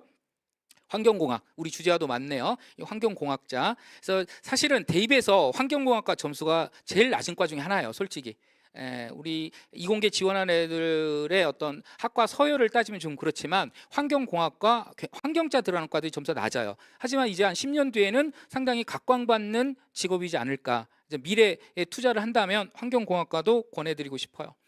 스마트 헬스케어, 이거는 디지털입니다. 여기에 이제 스마트라는 말은 디지털이라는 뜻이에요. 굉장히 유망합니다. 제가 좀 추천해드리고 싶어요. 이제 인간의 어떤 건강 관리를, 우리 왓슨이나 이런 것들이 건강 감지 알고리즘이 인간이 아니에요. 이제 기계가 그 알고리즘을 대체하는 거죠. 그래서 이 스마트 헬스케어 학과라는 게 생기고 있거든요. 대학들에서. 그러니까 인간의 건강 검지를 컴퓨터 ICT 기술과 연계해서 다 하는 거예요. 혈압이나 이런 것들까지 화면을 보면서 직접 가지 않고 재는 거죠. 이런 것들 스마트 헬스케어 상당히 유망합니다. 여러분 관심 있게 보세요. 드디어 스마트 헬스케어 학과라고도 있고 디지털 헬스케어라고도 있어요. 그래서 이런 과들은 관심 있게 보시면 좋을 것 같고요. 3D 프린팅, 뭐 이거는 뭐 굉장히 많이 여러분이 언급됐죠. 이제 뭐 3D 프린터기에 대해서 실제 뭐 이제 웬만한 학원이나 어떤 학교 실험에서 많이 하고 있잖아요. 3D 프린터를 가지고 이제 뭐 4D 프린터까지 얘기가 나올 정도로. 드론 전문가, 그죠? 이제 뭐 드론이라는 건 드론 학과가 생겼어요, 대학에. 여러분 아세요? 드론 학과도 있어요, 대학에. 우리나라에 드론 학과가 있을 정도로 이제 드론도 산업 분야나 국방 분야에 상당히 이용이 많이 되고 있습니다. 소프트웨어, 당연히 이제 소프트웨어 같은 경우도 기본이 되는 거죠. 여러분 발명 같은 게 이제 어떤 기초적인 발명이 넘어서면 이게 ICT 기술이 들어가야 돼, IT 기술이. 자, 마지막 신재생에너지, 우리 한화사이언스 챌린지와 관련돼 있는 기후, 에너지, 물, 바이오와 관련된 에너지 전문가들, 아까도 얘기했지만 진학적 교사 입장에서 말하면 점수는 낮은 학과지만 미래에 투자한다면 이 신재생 에너지 전문가도 괜찮은 학과다. 그래서 이런 발명가를 꿈꾼다면, 이 발명 쪽에 관심이 많다면 여러분 이쪽 분야도 한번 추천해드리고 싶어요. 자, 여러분 인재상이 예전에 이제 학업 역량만 봤어요. 기본적인 학업, 암기하고, 그죠? 그런 것들, 어떤 기본 지식만 외우는 시대에서 이제 대학들은 학생부 종합전형과 특기자 전형이 생기면서 어떤 전공 적합성과 어떤 그 발전 가능성, 인성까지 다 보는 시대로 변했다는 거죠. 이런 시대가 됐다. 이런 시대가 됐다는 거죠. 그래서 이 네 가지 역량을 대학에선 본다. 외워두는 게 좋아요. 왜? 대학들이 이거를 이미 공지를 했기 때문에. 그래서 전공 적합성, 학업 역량, 발전 가능성, 인성, 이 네 가지 파트를 가지고 판단한다는 거죠. 여러분은, 화면 보고 계시는 여러분, 어느 영역이 부족합니까? 또 어느 영역이 좀 강하죠? 예, 그래서 좀 강한 영역이 있으면 더 역량을 함양하시고요. 좀 부족한 역량이 있으면 좀 보완을 하셔야 될 것 같습니다. 그래서 학생부 종합전형과 특기전형에서 이 네 가지 역량 위주로 판단을 한다 얘기하시고, 얘기 드렸고요. 그럼 어떻게 평가를 하느냐? 이 네 가지 역량에서 학교 생활 기록부가 1번에서 8번까지 있습니다. 근데 다 중요한 게 아니고요. 3번, 5번, 6번, 7번, 8번이 중요해요. 그래서 여러분 학교 생활 기록부를 행정실 가서 띄워주거든요. 띄워가지고 이 학업 역량, 전공적 합성, 인성, 발전 가능성에 해당하는 영역을 이렇게 갈매기 표시나 하트자를 한번 해보세요. 어떤 영역이 지금 잘 돼 있는지. 이런 걸 뭐라고 한다? 학생부 종합 전형이라고 합니다. 그래서 학교 생활 기록부를 한 영역만 판단하는 게 아니라, 그죠? 여러분 발명대회를 하면 그 발명대회 수상했어. 그 수상 경력, 그 수상만 보는 게 아니라 독서도 보고, 그죠? 교과 수업에 뭐 물리나 화학 수업 열심히 들었는지도 보고, 선생님들의 평가도 보고, 동아리 활동 다 본다는 거죠. 이거 어려운 말로 횡단 평가라고 했어요. 한양대학교에서는. 여러분, 그래서 학생부 종합 전형은 한 영역만 보지 않는다라는 말씀을 드리고 싶어요. 그래서 예를 들어서 발명대회 나갔어. 우리가 한화대 사이언스 챌린지에서 발명대회를 나갔어요. 거기서 끝이지 않고 독서도 하고, 발명대 나갔는데 독서 영역이 너무 부족해. 그리고 매체도 좀 찾아보고, 잡지나 아니면 인터넷 SNS도 좀 찾아보고, 그죠? 뭐 테드도 찾아보고, KOCW, 뭐 무크도 좀 찾아보고, 그런 다음에 어떤 탐구 보고서나 발표를 했다. 이게 1년의 하나의 활동이에요. 여러분은 대회 하나만 갖고 이렇게 분절된 활동들, 이런 분절된 활동 하나로 끝나면 절대로 안 됩니다. 그러면 평가하지 않아요. 이런 일련의 활동, 발표도 하고 우리 계획서 내고 보고서 내고 토론까지 하잖아요. 나중에 우리 하나 사이언스 챌린지도. 그럼 이게 일련의 활동이 다 된 거예요. 핀씨는 보고서나 발표라고 제가 분명히 말했습니다. 이런 일련의 활동을 했다면 이 학생은 하나 활동을 한 거예요. 이런 일련의 활동을 통해서 성장한 거죠. 그죠? 그런 활동들이 스토리로 꾸며져서 하나의 플롯 구성화가 됐다면 하나의 활동이 된 거죠. 이런 발명대회를 하나 했던 것도 그냥 펑션, 하나의 기능으로 끝나는 것이 아니라 이런 펑션들이 모여서 전체로서의 하나, 홀 펑션이 되는 거죠. 이 펑션들이 분절되는 게 아니라 매칭되고 매핑돼서 전체로서 하나가 되는 거예요. 발명대회 하나 가지고 대학 못 가요. 하지만 굉장히 큰 커리어를 갖고 있는 거죠. 발명대회는. 그 발명대회를 통해서 여러분이 독서도, 자율활동도, 성적도 올리고, 매체도 찾고, 보고서도 쓰고, 발표도 하고, 이런 것들이 홀 펑션, 이런 기능들이, 각각의 활동들이 모여서 스토리가 된다, 플롯이 된다, 이렇게 말씀을 드리고 싶어요. 여러분 어떻게 해야 됩니까? 그럼 이제 화면 보고 계시는 분, 학교 생활을 어떻게 해야 되느냐? 내가 관련은 학과 있죠? 학과에 관련 교과를 찾으셔야 돼요. 가장 중요합니다. 예를 들어서 우리 화학교육과 볼까요? 화학교육과는 화학, 수학 굉장히 중요하죠. 물리도 중요하고, 이런 과목들에 우선 성적을 올려야 돼요. 그리고 관련된 활동을 늘리시면 돼요. 다시 첫 번째, 관련 교과를 찾아라. 그 다음에 두 번째, 관련 교과 활동을 늘려라. 그죠? 예, 이게 가장 중요한 겁니다. 그래서 내가 화학교육과를 가고 싶어. 그러면 이 사이언스 챌린지도 좋은 커리어 중에 하나잖아요. 그럼 수업 그 성적 올린 다음에 관련 대회 같은 거, 이런 사이언스 챌린지 같은 거 참여하는 것도 굉장히 좋은 방법이죠. 그래서 관련 교과를 찾아라. 선생님 몇 개 좀 더 들고 와봤어요. 한번 구경 한번 해봅시다. 뭐 볼까요?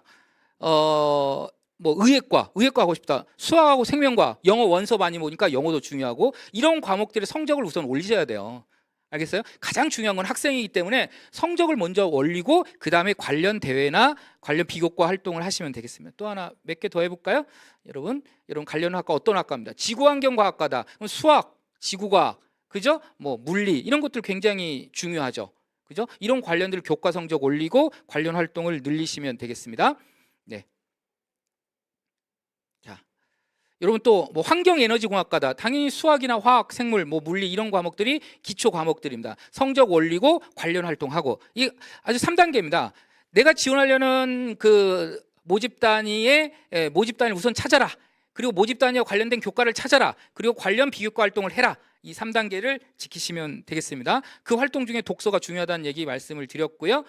자, 내가 뭐 컴퓨터공학과를 가겠다, 화학공학과를 가겠다. 관련 교과 찾고 관련 연계 활동해라. 이게 가장 기본적인 패턴이 되겠습니다. 자, 이것도 보시고요. 뭐 조경학과다. 그러면 당연히 조경학과면 환경이나 생명과학 잘해야 할 것 같고요. 이게 가장 기본적인 작업 활동이다. 이렇게 보시면 되겠습니다. 자, 그다음 보겠습니다.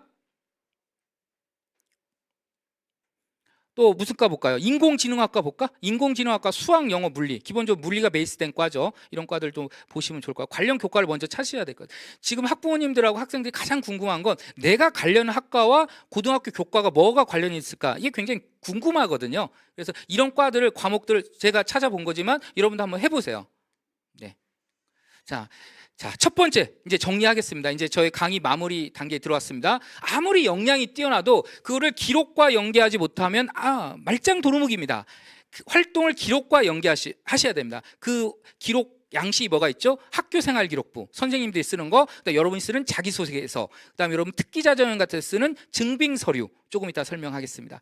그다음에 여러분 이 과학 발명품 대회, 하나 사이언스 챌린지는 특히 특기자 전형과 굉장히 연계가 되어 있습니다. 그래서 뭐 과학 특기자, 뭐 소프트웨어 특기자 이런 특기자 전형을 적극 활용하시면 이 사이언스 챌린지의 어떤 경험이나 결과물을 상당히 유용하게 활용할 수가 있습니다. 자, 이제 마지막 이제 대입과 우리 한화 사이언스 챌린지는 어떻게 연계가 되어 있는가 한번 살펴보겠습니다. 여러분 그 학교생활 기록부에 어떻게 녹여야 되느냐, 여러분이 했던 과학 활동들을 우선 여러분 이 고2 2022학년도로 돼 있는데 이제 3월 달이니까 이제 2022학년도가 고3이 되는 거고요. 2023학년도는 고2가 되는 거고 중3은 고1이 되는 겁니다. 이제 3월 달이라 한 학년씩 진급시켜 주세요. PPT 그렇게 보시면 됩니다. 그래서 과목당 교과 세특이 500자가 있어요. 거기에 녹여내야 돼요. 여러분 어떤 과학 관련된 과학이나 수학 관련된 활동들을. 그다음에 추가 교육 과정이라고 있어요. 뭐 클러스나 이런 건 조금 이따 설명하겠습니다. 예, 그다음에 여러분 동아리 활동에서 좀 녹여내야 돼요. 470자. 자율 동아리는 30자, 정규 동아리는 470자, 정규 동아리 470자, 자율 동아리 30자 이렇게 기록이 가능하고요. 예, 봉사활동 여러분하고는 상관없는 것 같고, 진로 활동이라고 여러분 진로와 관련된 이런 일련의 활동들을 담임쌤이 700자까지 써주실 수 있습니다. 그래서 중요한 건 교과, 동아리, 진로 활동 굉장히 중요하다고 말씀을 드리고 싶어요. 자, 그 다음에 여러분 수상 경력 같은 경우도 여러분 특기자 전형에서 좀 활용하세요. 하나 발명 여기서 대회에서 수상을 하면 특기자 전형에 자기소개서나 증빙 서류에 넣으시면 되고요. 독서 중요하다고 얘기했습니다. 그다음에 자기소개서 같은 거 4개 이공계 특성화대학의 자기소개서는 2024학년도에도 살아남을 확률이 많으니까 거기에 좀 녹여내세요. 추천서는 전면 폐지됐습니다. 올해부터 전면 폐지됐기 때문에 아시면 될 것 같고요. 자, 그다음 여러분 이제 현 고1부터는 2024학년도인데요. 이것도 마찬가지입니다. 수상 경력 같은 경우는 아까 증빙 서류나 자기소개서 좀 녹여내시면 될 것 같습니다. 녹여내시면 될 것 같고요. 자, 그다음 보겠습니다. 이제 컴퓨터, IT, 소프트웨어 이렇게 특기자 전형을 좀 활용하시라. 이게 대학이 많은데 제가 일부만 들고 왔습니다. 그래서 특기자 전형을 적극적으로 활용하면 여러분의 발명품 대회, 이 대회를 어떤 경험이나 결과를 녹여낼 수가 있어요. 뭐 예를 들어 뭐 과학 뭐 하나 들고 왔습니다. 이화여대 과학 특기자 이런 거 같은 경우는 여러분의 발명품 대회를 충분히 활용할 수 있는 대회죠. 그래서 특기자 전형을 활용하라. 그 다음에 또 좀 팁을 좀 드릴게요. 여기 지금 현재 고1 학생들도 듣고 있을 것 같은데 여러분 진로 선택 과목이라는 게 있어요. 근데 여러분 잘 몰라요. 근데 진로 선택 과목 중에서 과학 발명과 특허와 관련된 학과가 단 한 개가 있어요. 기억하세요. 지식재산 일반이라는 과목이에요. 이 과목의 단원에 발명품 관련된 거, 특허 관련된 단원이 있어요. 이거 관련된 단원이 교과 세특에 들어갈 수가 있는 거죠. 진로 선택 과목이니까 교과 세특 500자를 써야 되는데 진로 선택 과목 중에서 사실은 유일하게 과학, 특히 발명이나 특허 관련된 내용을 다루고 있기 때문에 굉장히 유용합니다. 그래서 혹시 특기자 전형을 노리는 학생이 있다면 우리 진로 선택 과목, 지식재산 일반 과목 좀 적절하게 이용하면 좋고요. 하나만 더, 진로 선택 과목 중에 수학과제 탐구, 이것도 논문을 쓸 수 있는 아주 아까 제가 왜 이 한화 사이언스 챌린지가 상당히 유용하냐, 학자처럼 계획서를 내고 보고서를 쓸 수 있잖아요. 그죠? 그럼 학교에서 그런 과목이 있느냐? 있죠. 수학과제 탐구나 사회과제 탐구, 여러분 이공계 학생들이기 때문에 수학과제 탐구 추천해주고 싶어요. 이런 과목들과 과학 특허와 과학 발명 특허, 이게 주로 발명이나 특허 관련된 과목이 단원이 있다는 거죠. 그래서 지식재산 일반이라는 과목, 진로 선택 과목에 선택하면 상당히 좋습니다. 자기소개서가 사실은 학생부 위주 전형, 학생부 교과 전형, 종합 전형에서는 사실은 여러분 발명품 대회를 쓸 수가 없어요. 하지만 특기자 전형에서는 상관없어요. 그래서 예를 들어서 한국과학기술원 카이스트라고 하죠. 자소서가 5문항이 나왔대요. 작년에 4문항이었는데 이제 5문항인데 이런 어학 성적이나 발명품 대회 같은 거를 충분히 녹여내도 문제가 안 됩니다. 특기자 전형 같은데 이 카이스트 특기자 전형 자소서에 충분히 넣을 수 있어요. 이공계 특성화 대학 같은 경우에서 자기소개서를 좀 활용해달라 이렇게 말씀을 드리고 싶고요. 또 특기자 전형에 뭐가 있냐면 활동 증빙서류라는 게 있어요. 이 증빙서류에 여러분 한화 사이언스 챌린지 뭐 대상 받았다 이거 쓰면 됩니다. 이걸로 녹여내시면 충분히 대학 가는데 굉장히 유용할 겁니다. 자, 그 다음에 마지막이네요. 제가 준비해온 강의, 우리 고교학점제가 2025년에 실시되는데 학교 교과목에 특히 과학 과목 같은 경우 이 발명이나 특허 관련된 과목들이 좀 적고 연구 논문을 쓸 수 있는 과목이 거의 없어요. 아까 말한 수학과제 탐구 정도, 사회과제 탐구 정도인데 이 주문형 강좌, 학교에서 부족한 과목들 주문형 강좌나 학교 공동교육과정 클러스터, 그 다음에 온라인 교육과정이라고 있어요. 교실 온다시라고 이 세 개가 여러분 다양한 과목이 개설돼 있어요. 뭐 과학과제 탐구 등 논문 쓸 수 있는 이런 과목들. 그래서 주문형 강좌, 온라인 교육과정 교실 온닷, 그다음에 학교 간 공동교육과정 클러스터 이런 것들은 학교 이걸 엑스트라 커리큘럼 학교 이외의 어떤 추가 교육과정이라고 하는데 이 교육과정도 정규 교육과정 교과 세특과 마찬가지로 500자가 기록이 가능해요. 교과 세특이. 그래서 이것도 좀 활용해 달라. 특기자 전형이나 학생부 종합 전형에 과학 관련된 내용으로 좀 가고 싶은 학생들은 학교 정규 교육과정 이외에도 이 추가 교육과정, 다시 주문형 강좌, 온라인 교육과정, 학교 공동과정 교육과정 클러스터 이거 좀 활용해 주고, 다시 정리하면 진로 선택 과목 중에 수학과제 탐구, 그 다음에 지식재산 일반 이 과목 좀 선택하면 상당히 유리하다 이런 말씀 드리고 싶고, 자기소개서 같은 경우는 4개 이공계 특성화 대학은 2024학년도에도 열어놨다. 걱정하지 말고 그 다음에 활동 증빙 서류에 좀 녹여내봐라. 그리고 여러분 이 대회 떨어지더라도 학교의 어떤 자율활동 500자, 진로활동 700자, 교과세특 500자 이런 활동들에 여러분의 역량을 녹여내면 됩니다. 제 강의는 여기까지 하고요. 여러분 하나 사이언스 챌린지에서 여러분 지속 가능한 개발이 가능한 멋진 발명품 꼭 만들어서 수상하시기 바랍니다. 여러분 응원하겠습니다. 감사합니다.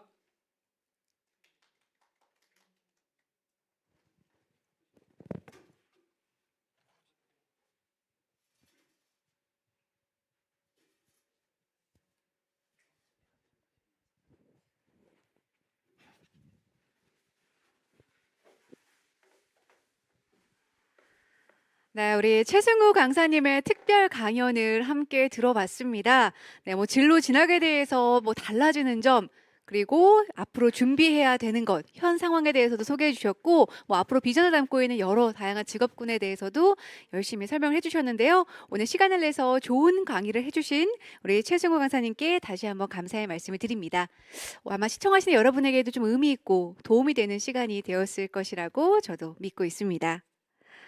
네, 이렇게 해서 오늘 저희 온라인 설명회 특별 강연까지 준비된 수설은 모두 마쳤고요. 이제 마지막으로 Q&A 시간을 가져보겠습니다.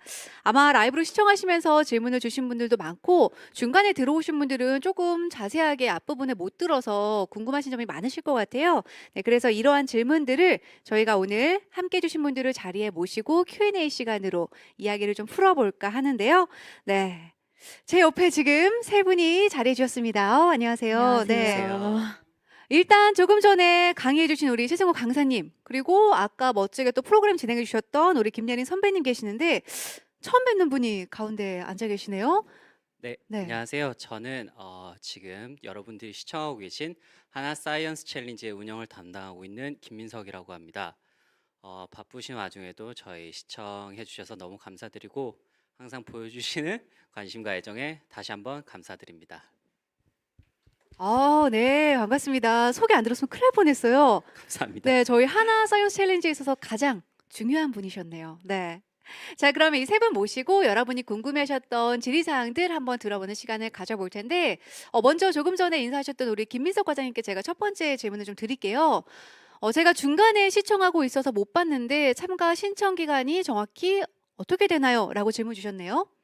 네, 저희 사이언스 챌린지는 3월 8일 월요일부터 4월 12일 월요일 오후 6시까지 지금 접수를 받고 있고요. 마지막 날 접수자가 너무 많아서 접속이 잘 안 된다. 그럼 저희 운영사무국으로 연락 주시면 도와드릴 수 있도록 하겠습니다. 네, 참가 기간에 대해서 말씀해 주셨고요. 사실 이 한그루에 대한 질문도 많았거든요. 그래서 이번에는 이 한그루에 대한 질문을 좀 드려볼 텐데 우리 김예린 선배님, 네. 이 질문 많이 들어와서 제가 드리는 거예요. 네. 상금 다 어디다 쓰셨어요? 네. 상금 사실 고등학교 때여서 특별히 막 뭘 한 건 아니고 대부분 저축을 했는데 오, 이제 네. 한화 사이언스 챌린지라는 프로그램으로 제가 처음으로 제 노력으로 번 돈이잖아요. 그래서 처음으로 부모님과 할머니, 할아버지께 맛있는 밥 사드렸을 때 그때 진짜 뭔가 내가 열심히 한 걸로 효도를 했구나라는 생각이 들어서 진짜 좋았던 것 같아요. 여러분도 만약 수상을 하시게 되신다면 효도하시는 일일 것 같습니다. 효도를 하고 저축을 하고, 네. 확실해요? 그럼요. 대단합니다. 저희 이번에 총 상금이 약 2억 원 규모이기 때문에 여러분 효도하실 기회예요. 네, 지금 도전하시기 바랍니다. 자, 이번에는 진로에 대해서 강의 중에 들어온 질문을 하나 드려볼게요. 하나 사이언스 챌린지 대회에 참여하면 진로 진학에 어떠한 영향이 있을까요? 질문 주셨는데 이거는 우리 강의해 주신 최승우 강사님께서 답변해 주시면 좋을 것 같아요. 네, 답변 드리겠습니다. 사실 학교 교육 과정에 뭐 에너지, 뭐 바이오, 물, 환경 이런 관련된 주제를 심층적으로 배울 수 있는 과목이 많지가 않아요. 그리고 또 깊게 배울 수가 없습니다. 근데 평가자들은 어떤 학생부 종합 전형이나 특기자 전형으로 이렇게 지원했을 때의 대학 교수님들이나 입학 사정관님들은 이 학생들이 그 주제에 대해서 어느 정도 탐닉을 하고 몰입했는지, 관심 주제에 대해서 어느 정도 공부를 하고 활동을 했는지를 평가해야 되는데 사실 학교 현장에서 이런 활동을 하는 학생들이 많지가 않기 때문에 이 학생들이 대회에 좀 떨어졌다고 하더라도 또 되면 뭐 굉장히 유익하고요. 이런 경험들이 진로 진학에 상당히 영향을 미칠 것 같아요. 설령 대회에 합격을 하지 못했다고 하더라도 이 한화 사이언스 챌린지의 핵심 주제인 4가지 영역에 대해서는 학교에서는 깊게 배우지 못하기 때문에 이 분야에 AI를 경쟁할 수 있는 유일한 분야라고 제가 강의 때 말씀드렸잖아요. 그래서 이 분야에 대해서 준비할 수 있는 참 상당히 좋은 경험이지 않을까 이런 생각이 듭니다. 네, 저도 조금 전에 강의 때 들어보니까 이제는 여러분 이 수상 자체에 집중하실 게 아니라 여러분이 여기에 참여하고 함께 그룹 활동을 하면서 준비하는 모든 경험이 진로 진학에 분명한 영향을 주는 시대가 왔습니다. 네, 그래서 아마 큰 부분으로 도움을 받으실 수 있을 것으로 생각이 되는 부분이고요. 다음 질문 한번 받아볼게요. 혹시 입상하게 되면 상금 외에도 뭔가 추가 혜택이 있나요? 질문 주셨는데요. 이 부분은 우리 담당자이신 김민석 과장님께서 답변을 좀 부탁드립니다. 앞서 말씀드린 것처럼 2억 원 상당의 상금 외에도 여러 가지 추가 혜택이 있는데요. 먼저 저희 한그루 친구들이 말해줬던 해외 탐방 기회가 있습니다. 약 일주일 정도 미주 또는 유럽 지역의 유명한 연구소 이런 쪽을 방문할 수 있는 기회가 주어지고요. 그거 외에도 저희가 앞서 말씀드린 것처럼 하나그룹 입사, 그다음에 인턴십 지원 시 서류 전형을 면제해드리고 있습니다. 뭐 뉴스를 보셔서 알겠지만 서류 전형 과정도 약 300대 1, 뭐 200대 1 이런 기사들이 종종 나오는데 아마 그런 기회 자체도 정말 큰 혜택이 아닐까 싶습니다. 정말 엄청난 혜택인데요. 네, 서류 전형을 면제해 주시는 인턴십 때도 네. 지원 가능한가요, 저 지금? 네. 네, 답변 잘 들어봤습니다. 이 한그루 아까 발표해 주실 때 제가 들어보니까 정기적으로 계속 모임을 가지시더라고요. 네, 맞아요. 그래서 이 부분에 대한 질문 좀 하나 드릴 텐데 요 한그루 모임 때 전기수가 같이 모이시나요? 네, 어, 보통 그럼- 그런 모임인 것 같아요. 그럼 어떻게 좀 분위기가 어떤가요? 일단은 전혀 어색하지 않고 여러 가지 프로그램을 통해서 진행되기 때문에 우리 기수는 물론 이제 다른 기수들과도 함께 어울릴 수 있는 기회가 많이 되는 것 같아요. 그래서 예를 들어 저 같은 경우에는 지금 대학원 입시를 준비를 하고 있는데 한그루 선배님들한테 이미 대학원에 진학하신 분들께 많이 도움을 받았을 정도로 왕래도 많이 하고 같이 교류를 많이 하게 되는 것 같아요. 이게 이제 연령대도 좀 다양하시겠어요, 이제. 그죠? 그러니까 말씀하신 것처럼 실질적인 도움이나 좀 인생의 선배로서, 학업의 선배로서 도움을 받을 일도 많을 것 같고, 제가 듣기로는 막 여행도 가시고, 뭐, 네. 막 모여서 소풍도 가시고, 치맥 파티도 하고 막 이러시더라고요. 되게 훈훈한 분위기인 것 같아요. 자, 그럼 이제 신입생 한그루 여러분들이 기다리고 있겠습니다. 자, 이제 시간 관계상 마지막 질문을 좀 받아봐야 될 것 같은데, 진로 진학에 대한 질문이 좀 많이 들어왔거든요. 진로 진학 대학 입시에 도움이 될 만한 또 다른 팁이 있는지 우리 최승구 강사님 아까 강의 중에 질문이 들어왔어요. 네, 좀 강의 중에 얘기하지 않은 특별한 팁이 있다면 말씀 부탁드립니다. 그 대학 입시와 관련된 활동들이 어려운 게 아닙니다. 아주 기초적인 거로 좀 돌아갔으면 좋겠다. 백투더 베이직입니다. 독서 하시고요. 그다음에 활동의 피니쉬는 보고서와 발표다. 이 두 가지를 꼭 기억하셨으면 좋겠고, 추가적으로 진로 선택 과목의 어떤 수학과제 탐구, 사회과제 탐구, 또 말씀드린 발명 특허 이런 주로 나오는 지식재산 일반 과목들 좀 선택하면 좋을 것 같고요. 그다음에 어떤 좀 더 학교 교육 과정보다 추가적으로 과학 관련된 활동을 좀 더 하고 싶다면 클러스터, 주문형 강좌, 온라인 교육 과정도 좀 더 하셨으면 좋겠고, 이런 발명품 대회가 이런 대회들이 자소서나 증빙서에 충분히 녹여낼 수 있기 때문에 여러분들 혹시 떨어지시더라도 너무 실망하지 마시고 참여하는 데 좀 의의를 뒀으면 좋겠습니다. 네. 네, 답변 감사합니다. 그리고 계속 강조하셨던 독서, 네, 책 많이 읽으세요, 여러분. 자, 사실 이 밖에도 다양한 질문들이 들어왔는데 이제 시간 관계상 저희 여기서 Q&A를 좀 맞춰야 될 것 같아요. 오늘 그래도 우리 마지막에 김인석 과장이 함께 자리해 주셨는데 멋지게 마무리를 좀 부탁드리겠습니다. 너무 어려운 아이디어나 복잡한 아이디어가 아니어도 좋습니다. 여러분들의 창의적이고 도전적인 아이디어로 저희 대회에 신청해 주셨으면 좋겠습니다. 네, 말씀 감사합니다. 그리고 혹시라도 지금 추가적으로 이것도 궁금한데 하시는 분들은요, 제가 처음에 설명드린 저희 한화 사이언스 챌린지 홈페이지에 방문하셔서 질문을 남겨주시면 저희가 빠른 시간 내에 아주 친절하게 답변을 드리도록 할 테니까요. 홈페이지도 많이 방문해 주시기를 부탁드립니다. 자, 아쉽지만 저희가 준비한 온라인 설명의 모든 순서가 맞춰졌습니다. 여기까지 해서 이제 인사를 드려야 될 것 같은데요. 저희 한화 사이언스 챌린지는요, 이 지속 가능한 내일을 꿈꾸는 여러분의 아이디어를 기다리고 있습니다. 여러분의 작은 상상력, 여러분의 그 엉뚱한 아이디어가 지구와 세상을 바꿀 수 있습니다. 걱정 마시고 지금 바로 도전을 부탁드립니다. 많은 참여 기다리고 있겠고요. 오늘 시청하신 분 그리고 앞으로 지원하시는 모든 분들께 좋은 성과가 있기를 저도 응원하겠습니다. 자, 긴 시간 동안 오늘 유튜브 라이브를 통해서 한화 사이언스 챌린지 2021 온라인 설명에 함께해 주신 모든 분들께 다시 한번 감사의 말씀을 드립니다. 그리고 Q&A까지 함께해 주신 우리 세 분 같이 마무리 인사하면 좋을 것 같아요. 자, 그럼 저희는 이만 여기서 인사를 드리도록 하겠습니다. 네, 시청해 주신 여러분 모두 감사합니다.